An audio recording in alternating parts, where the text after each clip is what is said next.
Hi, Ladypreneurs. I'm Elise Smith, your faith-based business coach, and you're tuned in to Divinely Driven Results on Transformation Talk Radio, where you learn and implement divine strategies for real results in your business. Ladies, I want to get real with you for a minute.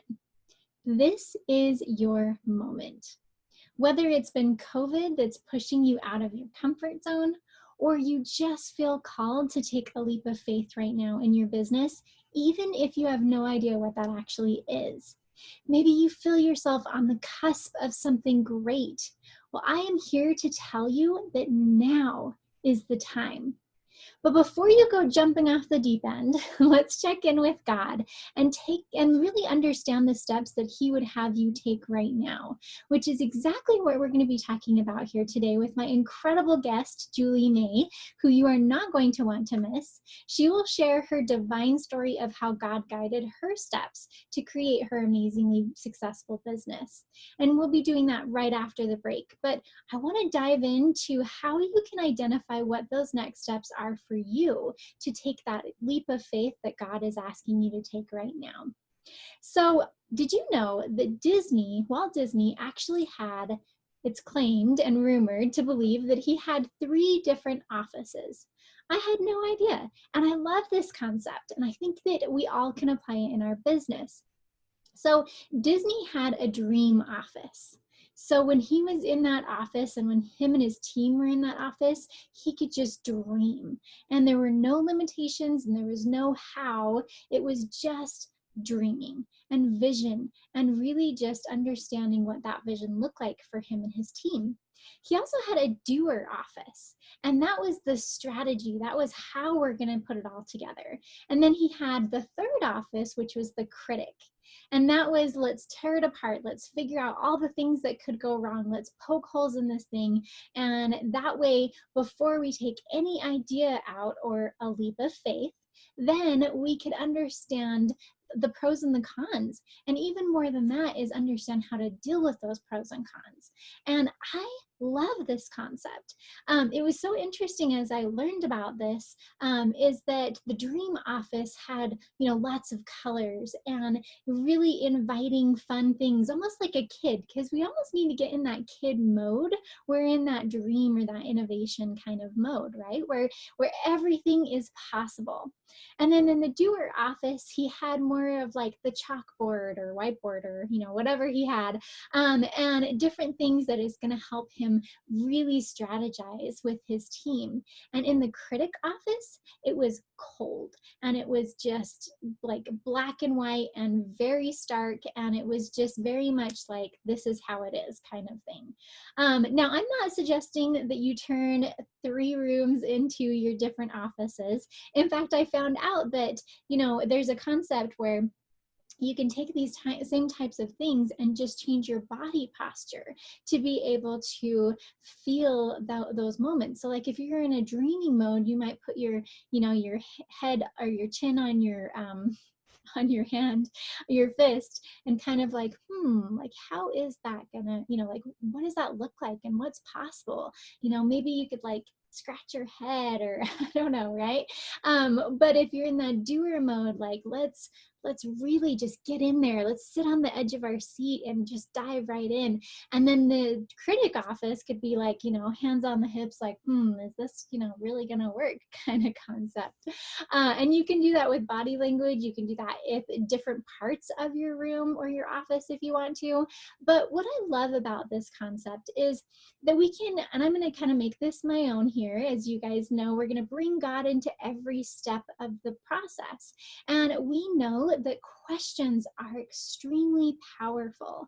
And so when you are in that mode, and maybe it's like one day you're going to be a dreamer, one day you're going to be a strategist, and one day you're going to be a critic for your own leap of faith that you want to take. So you can look at it from all different angles, or that next strategy or that next innovation that you're looking to make. So on the dream side, I want you to ask the Lord, start with a prayer and, say, what is possible? What do you want us to create? or me to create? Or what do you want us to create together, right? Ask for that vision and for that spirit of prophecy for your own business. What plans does the Lord have for you? And think as big and awesome as you possibly can. Do not let yourself limit yourself in that moment. I want you to just dream and envision and feel it, right? Then when you go into the strategy mode, ask the Lord what is needed. How do we create this? What are the steps that I need to take? If we start with a question with the Lord, we will always get an answer. Now, it may not be in that exact moment, maybe later on, but and that's one thing we'll talk about here in just a minute with Julie. But, just ask that question of the Lord and of yourself and start that brainstorming for yourself, right? And then when you're in the critic mode, ask the Lord, what are the holes? What could go wrong? What am I missing here? And really help to see that in a different light and those different viewpoints. Maybe even talk to some other people like, okay, poke holes in this with me here. Let's do it. But I love that concept of these 3 different offices. And, let's just take that on, right? Because it's so neat that the Lord has created us the way we are. And we probably are more dreamer or strategist or critic in general. But what's happening with this concept is it's stretching us out of our comfort zone and seeing it from a different angle. And so let's go there. But here's the thing. We usually use either our logic or our heart more so to make decisions, especially those leaps of faith, right? So I want you to feel and think about the last time you made a decision, was it based off of logic or heart? And why? Was that a strange thing for you? That normally I make decisions off of logic, but this one was just a heart thing and I knew it? Or are you very much like the emotional person and you just follow your gut and it just takes you wherever that you feel like you need to go? And I want you to really get out of your norm. And that is one of the reasons why I like the 3 offices. But even if it's just understanding, okay, normally I make decisions, I will tell you, I make decisions off of heart. And it's bit me in the butt a couple of times. But what's nice about that is that we have the ability to look at it from another angle. So if you make decisions off of heart, then I want you to force yourself to make decisions off of logic for one of them, or at least look at the viewpoint of logic, because that is going to help you to understand those angles more instead of just taking that leap of faith, as we know we're called to do sometimes. We want to take an educated leap of faith. If you're feeling stuck in your business, there is something the Lord is telling you to do. There's a reason why you're feeling stuck. And maybe you're throwing a fit like a little 3-year-old on the floor, because I've done this before with God, of saying, no, I don't want to do it. You can't make me, right? Or maybe you are totally willing and really just ready for that next step, but you're scared. And that's totally understandable. And that's okay. But figure out your natural tendency. Are you a logic person? Are you a heart person? Are you somewhere in the middle? And how can you ask those questions to be able to help see the other side of those things? And sometimes, let's be honest, it won't make sense at all. I love Julie's story that she is about to tell, because even if it doesn't make sense, but we feel that burning in our heart. You guys know what I'm talking about, and it almost makes me want to cry, because you know this was what you're meant to do, and maybe you don't understand the how, and that's okay. If you've taken it to the Lord and you get that burning inside your heart and you say, I have no idea how this is going to work, but I trust you, Lord, and I am willing to go where you lead me to go, that's what counts. But we want to be able to, and she's going to give us some great tips on how to do this, but we want to be able to look at it from different angles and stop and think about it, really think about it before we take that leap of faith, to make sure that we are doing that educated leap of faith. And then we've got to just do it. Right? When you feel that moment, when you're on that cusp where this is the time to make that decision and you feel it, you've got to just jump. You've done your research. You've looked at it from different angles. Now is the time to jump. And it's all about what we focus on, right? What we focus on expands. And I was reading about Moses parting the Red Sea. And I love this story because it's such an incredible amount of faith that it takes, not only for Moses to part the Red Sea, that part's absolutely amazing, but for the Israelites to walk in between those walls of water. I mean, just imagine it for a minute. You know, you're being led out of captivity. And sometimes it feels like that in our business, right? That the Lord can take us out of any captivity that we're in. And you are walking on dry ground in the Red Sea. And you look to your right and you see an incredibly huge wall of water. And you look to your left and you see that huge wall of water. And what's interesting about it is right there in the middle. So there's a couple of key points that I think about when I read this story. And the same thing happened in Joshua too, when he basically, the Jordan River was parted, right? Is that one, taking that first step. Wouldn't that be scary? Like, okay, I can see that this is working for other people. Like maybe you're in the middle of the crowd and I can see that this is working for other people. So I'm going to take that first step. And then you're like, okay, I took that first step, right? I don't know how this is happening, although we know that it's the Lord, right? But logically, it may not make sense. But we're taking that first step and we're trusting in the Lord. But sometimes there's that moment, like think about in the middle of the Red Sea, where you look back and you know that you wouldn't be able to outrun the waves that would come crashing down on you if it was released, right? And you look forward and you know that there's a great ending on the other side. You know, there's that blessing that we're looking for. And you're in it. And maybe this is where you're at in your business right now. You've taken that leap of faith and you're looking at all of these angles.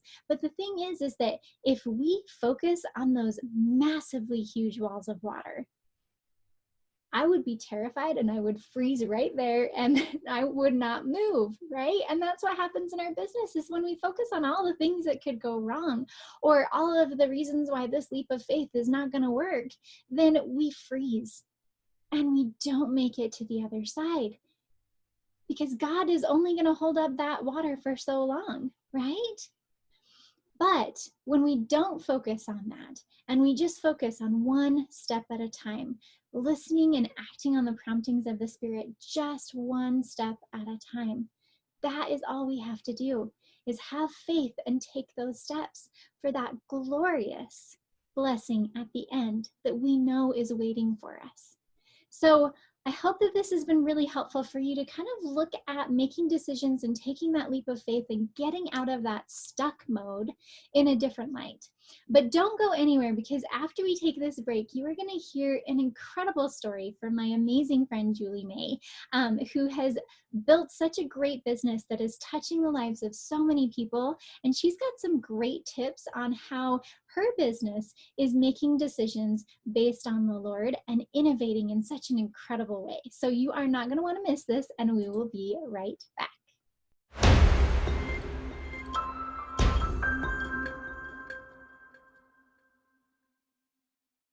Hi, Ladypreneurs. I am Elise Smith, your faith-based business coach, and you're tuned in to Divinely Driven Results on Transformation Talk Radio, where you learn and implement divine strategies for real results in your business. And we've all been in our business in that point where we feel stuck. We know something needs to change, but we just don't know how to do it. We know that there's a big step that we need to take, but we need help doing so. Well, who better to bring along than God? And that is exactly what we are going to talk about here today. I have Julie May, who is the founder of Speaking Seriously. She is incredible. She's been a personal coach of mine, and I've done a lot of different things with her, and she is absolutely amazing. But her story is even more amazing, and I can't wait for you guys to get to know her. So, Julie May, tell us more about who you are and what you do. Who I am and what I do. Like you said, I am the founder of Speaking Seriously. What we do is we help people like you, authors, mentors, coaches, people with a heartfelt message, get their message out more effectively, whether it be through a podcast like this, or perhaps on a stage in front of a live audience. We help them do that just like beautifully and connect to their audience and be really amazing storytellers. And through doing that, it's been one of my greatest joys to just feel that ripple effect. You know, every time I help somebody get their message out, I'm like, look, I touched that one person. And then all of this huge audience gets to feel the effect of that person's message and that person's heart. And then their lives change and the next person's lives change. So that's kind of what we're about. It's the best thing ever. I really was super inspired to start this about 5 years ago. And it's been a different path than I thought it would be, but it has been the most amazing thing ever. Awesome. And I'm so glad that you've touched my life, because I know I would not be where I am right now in my business without you. So you guys need to get to know Julie. She's incredible. But, you know, I asked her to kind of think about a topic that she's learned a lot from in where she's at in her business and what could really pour into this audience right here. So tell us a little bit more about that topic that you feel inspired to discuss today. So this is a topic that we have been talking about as a team in our company a lot lately, because there have been some really critical times in our business where we have had to pivot. It's been like, we're stuck, things aren't working, we're feeling frustrated, and you're like, okay, what am I going to do to get to that next piece? And if you can stop and kind of think through things for a minute and bring God in, then all of a sudden the right next steps start happening, and you can pivot and you can bring some new, we're all about kind of like innovation and stuff in our company. And that doesn't happen without God. It doesn't exist. I don't believe it does. Yeah, absolutely. So what is your favorite technique, or what do you do to bring God into your business, especially at those moments where you do need to pivot? Well, the first thing, like I said, as a company, we do, there's 3 of us that work really kind of on the every day-to-day stuff. There's, 5 members of us really kind of total, but 3 of us that work kind of every day in this business. And the first thing we do is just say, okay, everyone, let's recognize we're all feeling this, right? We're all feeling this block. As a team, we know there's a block. So you got to recognize where you're at. And then it's like, okay, do we think we're blocked because we're doing something wrong? Or do we think we're blocked because we haven't brought in God the way we need to? And so we kind of look at that, and almost every time, I'm going to say almost every time, it's, we haven't been like praying before our meetings as much as we need to. We haven't been doing some of those things.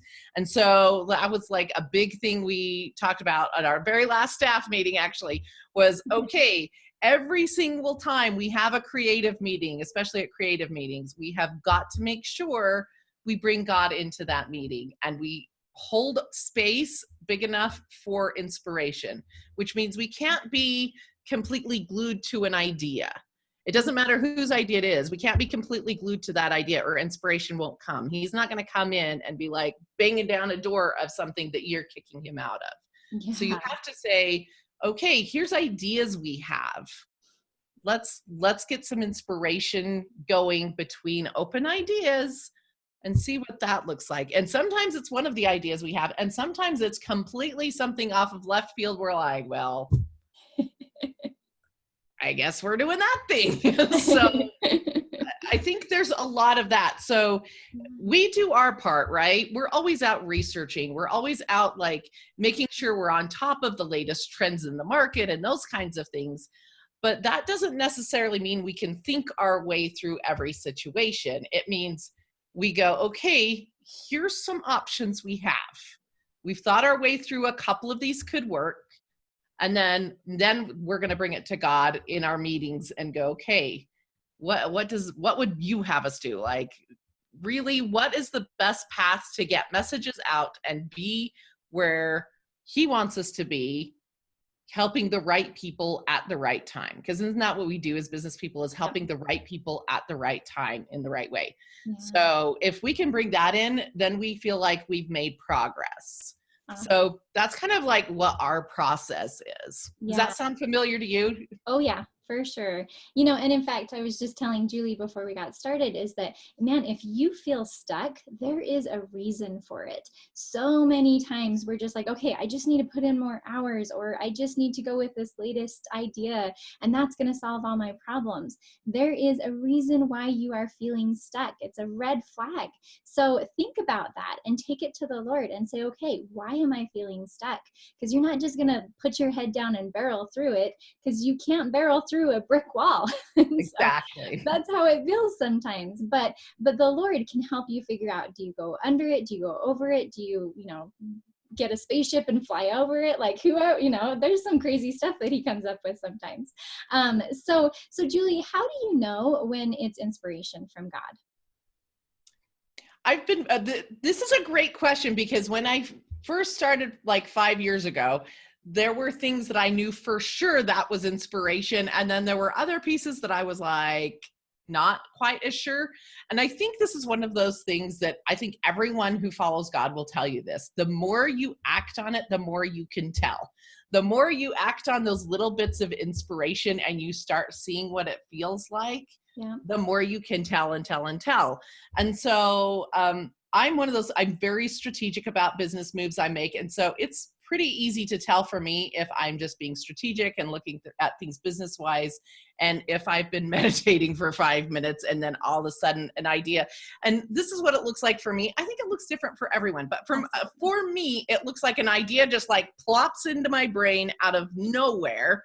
And I'm usually not thinking about it. I'm usually not in the midst of strategizing through everything and trying to come up with a plan. It's usually when I have kind of cleared my brain and I've let it go and gone off to either like do something fun. We always say like you have to have fun in creation mode, but or I'm sitting peacefully. So honestly, sometimes at church, that's when I'm like, bing, that's when the idea comes.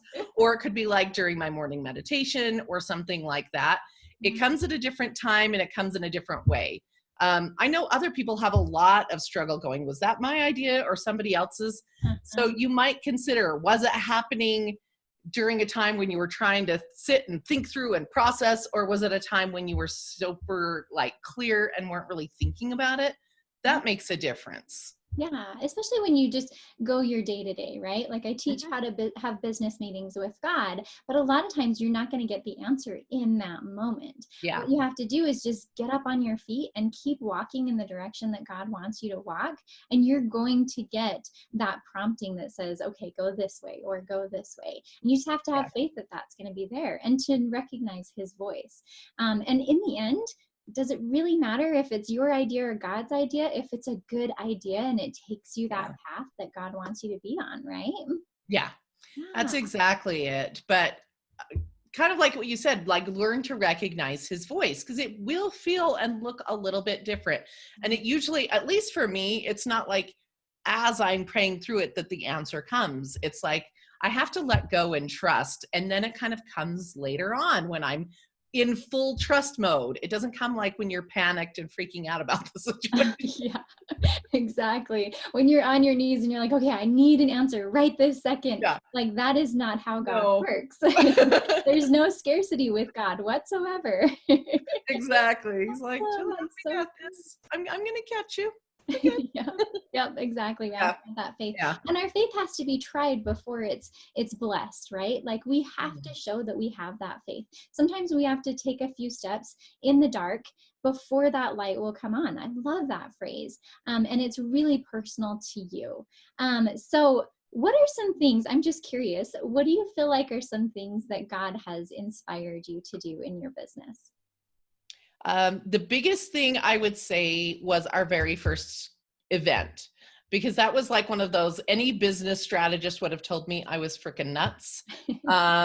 Anyone would have said, this was not going to work. This is the dumbest idea ever. Like that, like logically, it wouldn't have made sense. It really wouldn't have. Like when I did our first event, I'd only spoken at people's events, maybe like 5 or 6 times and not very successfully. Like I was the one where it would be breakout session time and I would have like 5 people in my class and everyone else's class is people. And like, I literally did not have any idea what I was doing. And so like, when this one was an in the moment, which isn't all the time, but it really was.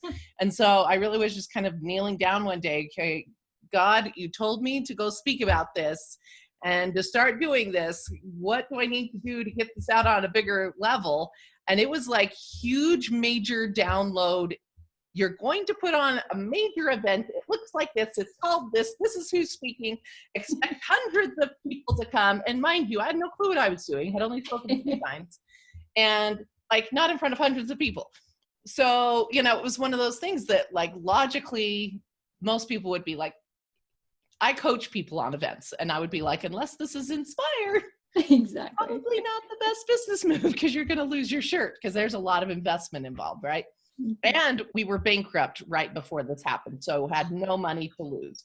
It was not like a lot of other people that I work with where they have some money and it's going to be okay. No, I had lost my job a year earlier and my husband lost his job 3 months after that. And then we lost our house and then we went bankrupt. Oh, my heavens. That's the land in which this happened. So he's like, you're going to do this major event with no money and no experience and none of those things. And every step of that event was inspired. This is your keynote speakers. This is the next thing you need to do. Every single step of that was inspired. And it turned out to be this huge success. We had 300 people there. And it launched absolutely everything else we have done since then. And we learned so much. I mean, it is insane. I mean, we do things better now. I mean, if I look back on it, I'm like, wow, it is a miracle we didn't lose our shirt on that thing. But, you know, I look back and I go, if I had not taken that one step, and it was a leap, it was a considerable step. Had I not done that, none of the following successes would have happened. None of them, I don't think. Wow. That's so powerful, right? Sometimes we need to take that huge step that logically makes absolute no sense. But God's ways are higher than our ways. And we always need to remember that. So if you feel it like in your soul, in your bones, that this is what you need to do, and it doesn't logically make sense, throw logic out the window and do it anyway, because you are always going to be blessed for following that prompting. And just like you talked about, everything lined up perfectly for you to be successful in that. It was insane the way everything perfectly lined up. Like it was seriously crazy. I had people tell me afterwards that they totally thought there was going to be like 25 people there and it would be like this total fail. But they're like, we didn't want to tell you beforehand and discourage you. But yeah, we kind of all thought this was going to be a fail. I was like, good to know. They say the truth. I've done this a while. I get where they're coming from. But like, right? So, you know, I look back and I go, holy cow. I mean, it was a big leap. It really, really was. But I knew that that was what I was supposed to do. Yeah. So that's beautiful. And I bet the listeners that are watching or listening to this right now, you guys know there's a big step in your future that you feel that you are supposed to take. And maybe you're afraid of taking it. Maybe you've hit that wall and you've tried to barrel through it on your own, but you're not getting anywhere. Take that step to the Lord. You know, just like Julie said, stop getting frantic and think about what that step is and take it to the Lord and ask if that be right. And you will know if that's the right thing for you. Oh man, my heart is pounding. I love this conversation. It's so great. But we do need to wrap up. So Julie, how can people learn more about who you are and all the amazing things that you're doing? You can learn about me in several places. Go to our website is speakingseriously.com. Look, we're going to make this easy. Our Facebook group, which is so super fun. We do tons of free content on getting your message out. Facebook.com/group/speaking seriously, or on Instagram at Speaking Seriously. So basically look for Speaking Seriously, you'll find me. Exactly. And if you want more of Julie, come join our Facebook group, Faithful Ladypreneurs, where you really learn more of those divine techniques to grow your business. And Julie is going to pour more into you in that group in a live Facebook video of the week that this airs. So make sure you come and join us. Thank you so much for being here, Julie. You are absolutely incredible, and I love your story, and I love everything that you stand for. You are so great at pouring into other people and helping take them to their next level so they can pour into others. So thank you so much for your time and for being here. Absolutely. Thank you for having me. I've enjoyed it. I love this group. I love this cause. It's amazing. Awesome. All right, ladies, we will see you next time on Divinely Driven Results.